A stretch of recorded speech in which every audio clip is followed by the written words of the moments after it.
O ambiente de desenvolvimento, eu acho que ele é auto-intitulado, né? Da mesma forma que também o de QA, mas é onde o desenvolvedor ele vai desenvolver o seu sistema e testar, tá? Então, no caso, o desenvolvedor ele tem sim um ambiente local, mas por que ele não é tão bom, né, de você testar as coisas que você fez, que você desenvolveu no ambiente local? Porque o ambiente local, ele não funciona da mesma forma que necessariamente, por exemplo, você vai rodar um Linux, né? Normalmente as máquinas que você roda são Linux, dentro dos ambientes, e ele não vai ser um Linux para rodar ali na maioria das vezes. O banco de dados não vai ser igual, por exemplo, de produção. Então, tudo isso pode trazer ligeiras alterações no sistema e fazer com que no local funcione e em desenvolvimento, QA, staging sejam diferentes, tá? Isso pode sim acontecer. Então, o desenvolvedor ele vai lá e faz um deploy para ele mesmo testar em desenvolvimento.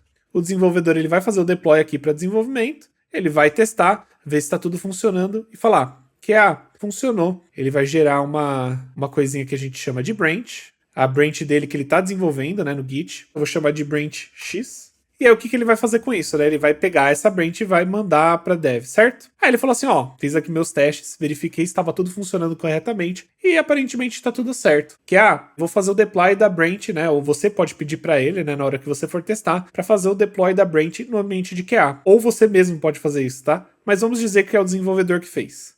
Aí vem o desenvolvedor aqui, ele faz o deploy da mesma branch em QA. Aí ela vem para cá, certo? Vai ficar dentro de QA.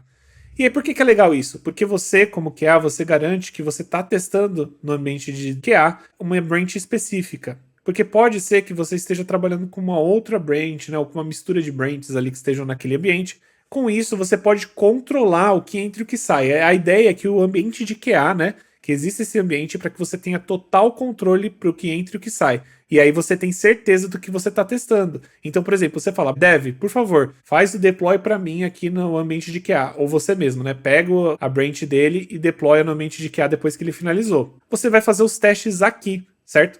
Vai rodar todos os testes, vai rodar teste de integração, end-to-end, vai fazer teste manual, teste exploratório, legal. Vai fazer tudo isso aqui. E aí, para que serve o ambiente de staging? Aí você vai falar assim, Dev, agora a gente vai mandar essa branch para o ambiente de staging. Vamos lá? Mandamos para o ambiente de staging, a gente faz o deploy. E a branch ela vai justamente para lá. E aqui no ambiente de staging, para que ele serve? Ele pode também, né, ser chamado de pré-produção, né? Ele pode ter vários nomes aí.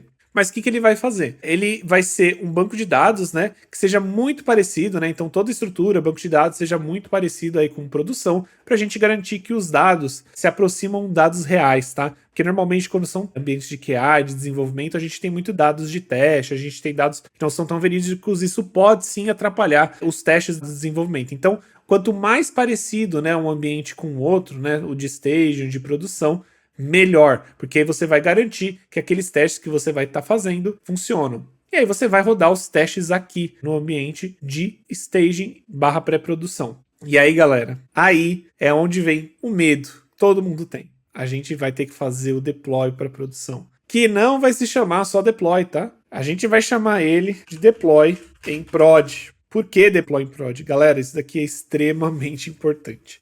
O ambiente de produção é o ambiente mais importante que você tem aí no seu time. De qualquer empresa que você vai trabalhar. É o único ambiente que não pode nada dar errado. Não pode ter bug, não pode. Por quê? Porque é onde o usuário vai estar utilizando. O ambiente de produção com bugs, com problemas, afasta usuários. Você perde usuários, tudo isso é problemático e é o último lugar que a gente quer levar um bug. Vai acontecer de um dia você que levar um bug para produção, ou não veio um bug ir para produção, ou os desenvolvedores também não veio ir para produção?